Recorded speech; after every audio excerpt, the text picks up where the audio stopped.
In a world where everyone is screaming to be heard, what if the most powerful statement requires no words at all? Have you ever found yourself in a conversation, surrounded by voices, and thought, no one here is actually listening?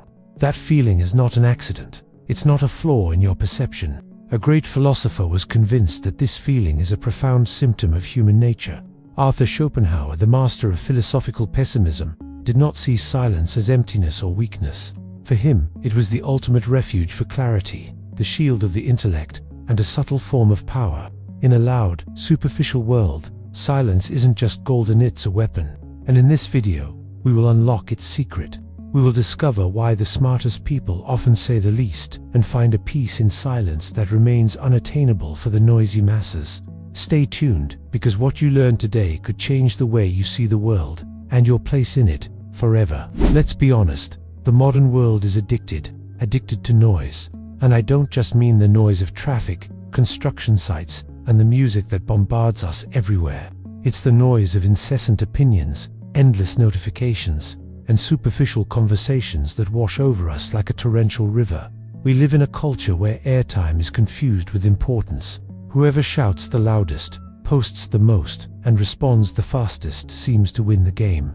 But what is the price of this victory? A feeling of constant exhaustion, a mental emptiness that spreads after scrolling through social media for hours, only to realize that nothing of value was said. It's the frustration that sets in after a social evening where dozens of conversations were had, but not a single real connection was made. Schopenhauer diagnosed this sickness back in the 19th century, long before the first smartphone was invented. He saw how society celebrated noise and feared silence. Noise, he argued, is a distraction.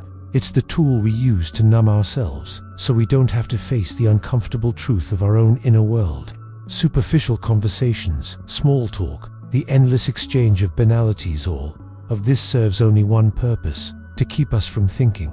Because thinking is dangerous, it leads to questions, it leads to self-knowledge, and it inevitably leads to the realization of how much in the world, and in ourselves, is based on illusions, vanities, and a blind, restless striving. This feeling of being drained by superficial interactions is something intelligent and sensitive people know all too well. They long for depth, yet the world often offers them only a vast, flat plane of banality. They sense intuitively that in the constant cacophony, something essential is lost: the ability to hear one's own inner voice. Truth lurks in the silence, and that is precisely why the masses flee from it.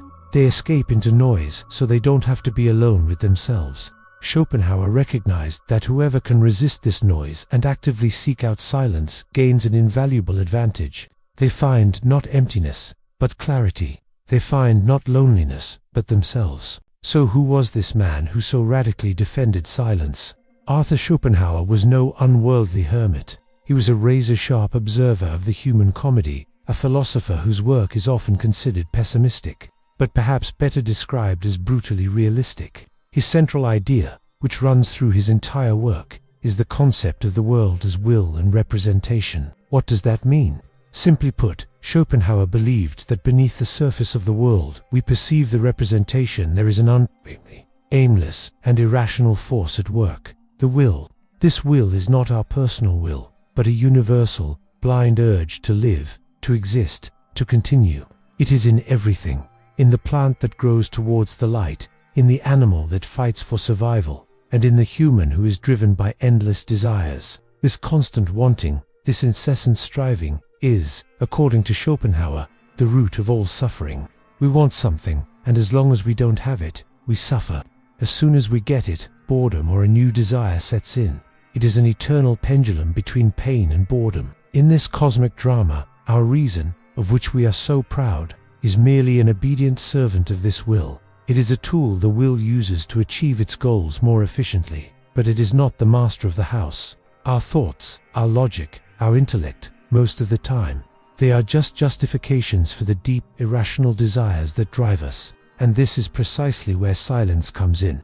If the world is a roaring ocean of blind will, and society is a marketplace of noisy egos, then silence is the only lifeboat.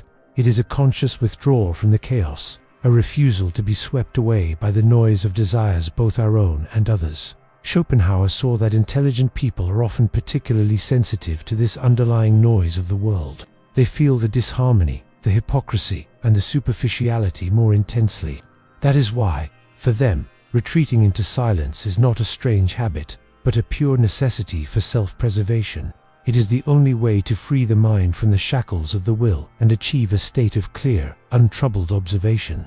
For Schopenhauer then, silence was not passive. It was an active, philosophical act of resistance against the sorrowful nature of existence. But Schopenhauer doesn't just offer a gloomy diagnosis, he also shows a way out. His philosophy of silence can be broken down into 3 powerful lessons that explain why true strength lies in being still. The first and perhaps most practical lesson: silence is a powerful shield. In a world full of judgment and criticism, every word we say is a potential weapon that can be turned against us. Schopenhauer knew that most people do not listen to understand, but to reply.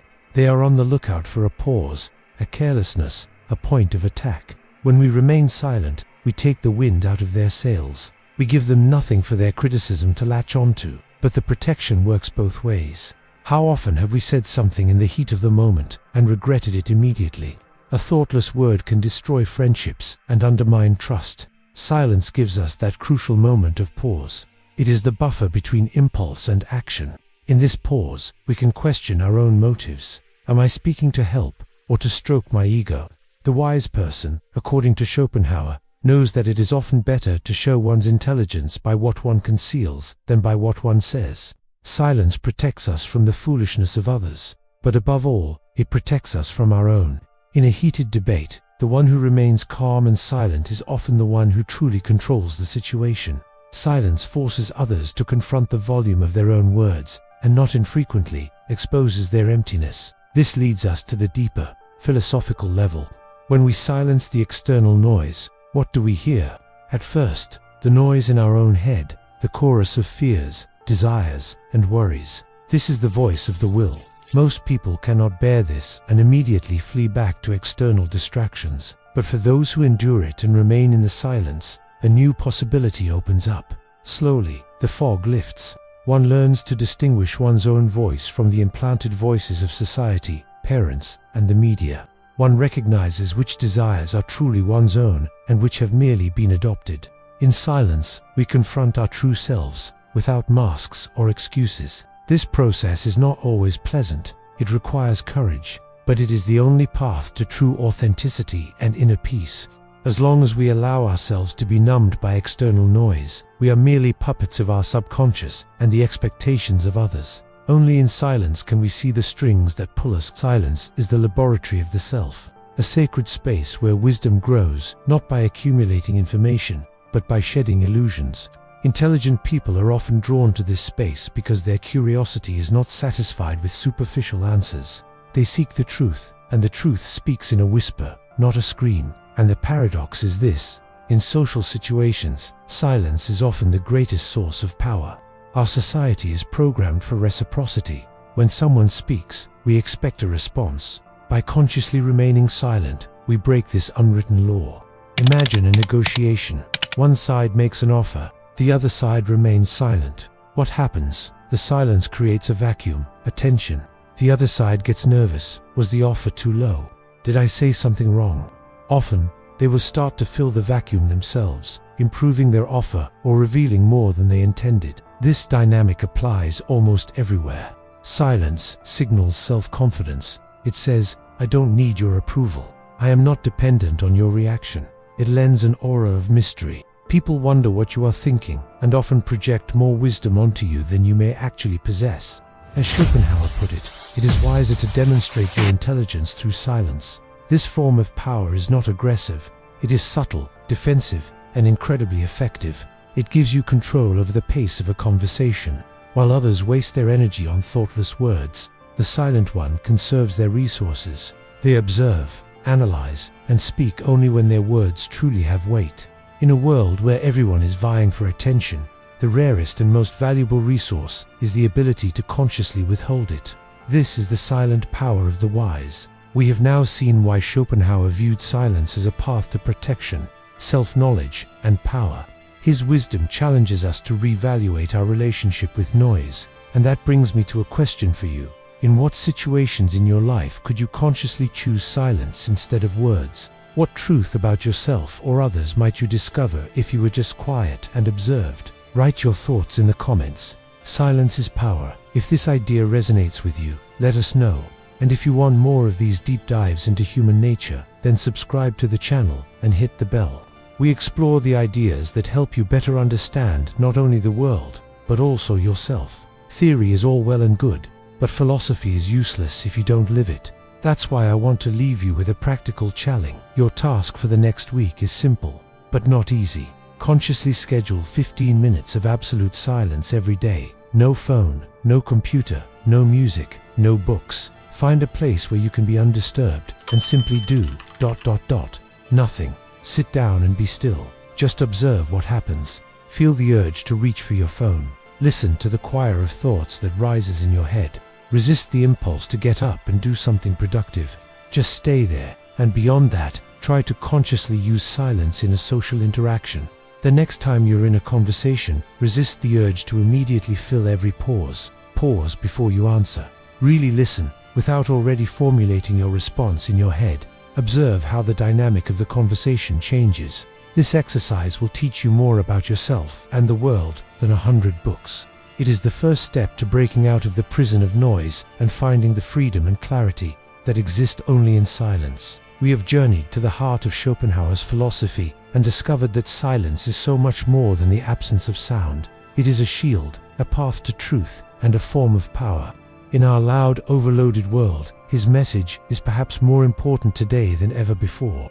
The ability to embrace silence may be the most crucial skill we can cultivate to preserve our inner peace. The world will not stop screaming. The noise will not disappear. But you don't have to join in. You can choose to withdraw. You can choose to listen especially to the quiet voice within you. Because, as Schopenhauer teaches us, it is not the loudest voices that contain the truth, but the deepest ones. And that depth is only found in silence.